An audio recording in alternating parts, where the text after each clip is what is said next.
ವರುಣನ ಅಬ್ಬರಕ್ಕೆ ಬೆರಗಾದ ಆಳಂದ ತಾಲೂಕಿನ ಜನತೆ. ನಿನ್ನೆ ರಾತ್ರಿ ಸುರಿದ ಭಾರೀ ಮಳೆಗೆ ಆಳಂದ ತಾಲೂಕಿನ ಹಳ್ಳ ಕೆರೆಗಳು ತುಂಬಿವೆ.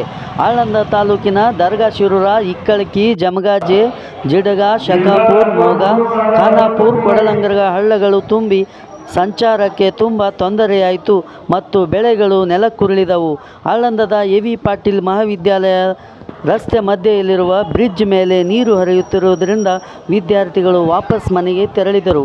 ಕಂಬಕ್ಕೆ ಹಗ್ಗ ಕಟ್ಟಿ ಹಗ್ಗದ ಸಹಾಯದಿಂದ ಹಳ್ಳ ದಾಟುತ್ತಿರುವ ದೃಶ್ಯ ತಾವು ನೋಡಬಹುದು.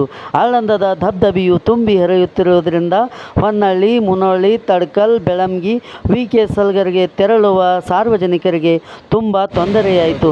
ಹೊಸ ಆರ್.ಟಿ.ಒ ಭೀಮನಗರ ಮತ್ತು ಶರಣನಗರದ ಮಧ್ಯ ರಸ್ತೆ ಹಳ್ಳ ತುಂಬಿ ಜನರ ಸಂಚಾರ ಸ್ಥಗಿತವಾಗಿದೆ. ಆಳಂದ ಬಸ್ ನಿಲ್ದಾಣವು ಕೂಡ ಜಲಾವೃತಗೊಂಡಿದೆ. ಒಟ್ಟಾರೆಯಾಗಿ ನಿನ್ನೆ ಸುರಿದ ಭಾರೀ ಮಳೆಗೆ ಆಳಂದ ತಾಲೂಕಿನ ಜನತೆ ಬೆರಗಾಗಿದ್ದಾರೆ. ವರದಿ ಡಾಕ್ಟರ್ ಅವಿನಾಶ್ ದೇವನೂರ.